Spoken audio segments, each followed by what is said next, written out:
What basically happened to Darth Vader post-Battle of Yavin was scramble mode. Palpatine made his intentions clear, that if he could not crush the rebellion swiftly and not retrieve the pilot that destroyed the Death Star, Vader would soon be replaced, and the scientist Silo would make sure of that with his new cybernetic enhanced goons. It is around this time that we get introduced to a new faction of Royal Guards. These Royal Guards were presumably much stronger than the previous ones simply because they were seen to be mechanically enhanced. At one point they were seen serving under Commander Carbon, one of Silo's enforcers. And so naturally it wouldn't be long until these Royal Guards would butt heads with Darth Vader himself, as the Sith Lord quickly discovered the rebels' hideout and attacked them without hesitation, trying to find Luke Skywalker before Commander Carbon and his Royal Guards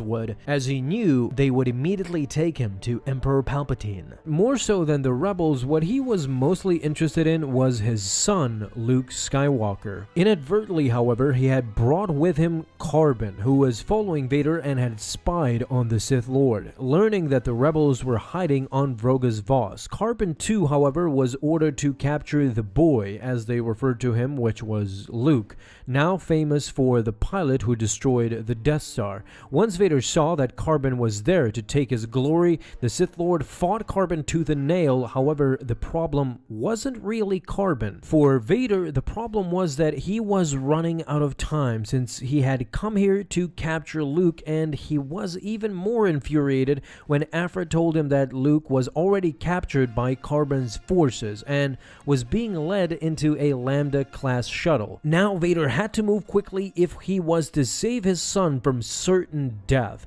He knew that if Luke was to be carried out in front of the Emperor, his dreams of aligning with his son and taking down his biggest enemy, which was Palpatine, was soon to be over.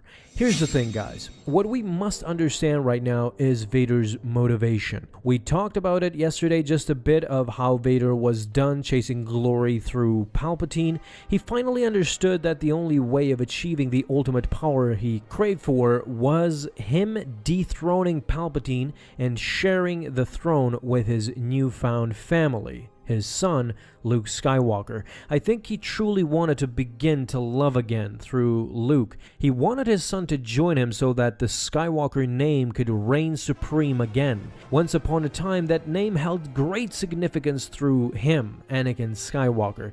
Now he wanted two Skywalkers to bring peace and order to an entire galaxy that was filled with people who needed to be led. More so than that, what he also understood during these times is that the Rebel Alliance wasn't his biggest enemy.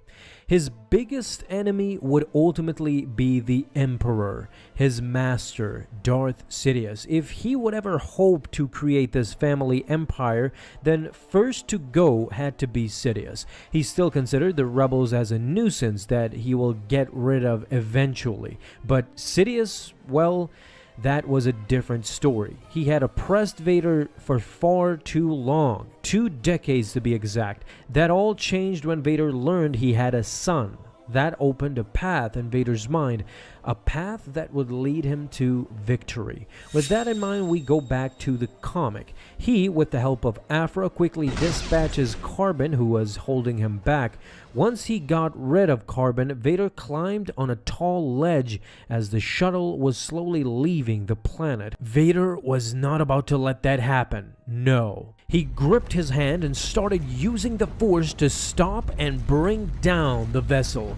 And it was working. Inside, the whole shuttle was rattling. Everyone inside was grabbing onto something. Suddenly, the engine blows up. Once the vessel crashed, Luke escaped and was immediately saved by Han and the crew. But you know who ultimately saved him? His father. Call him Darth Vader, call him Anakin Skywalker. To me, it's sad that Luke would never know who saved him that day, who helped Luke escape the clutches of the evil Empire. Never again was this event discussed by Luke or even by Vader, and Luke, together with the rest, would think of this moment as a lucky event. Guys, what do you think about what just happened? Talk to us down below in the comments. I would love to hear what you guys think. If If you enjoyed, leave a thumbs up and hit that bell to get notified the moment a new video is up. Have an awesome day, my Star Wars friends, and may the Force be with you always.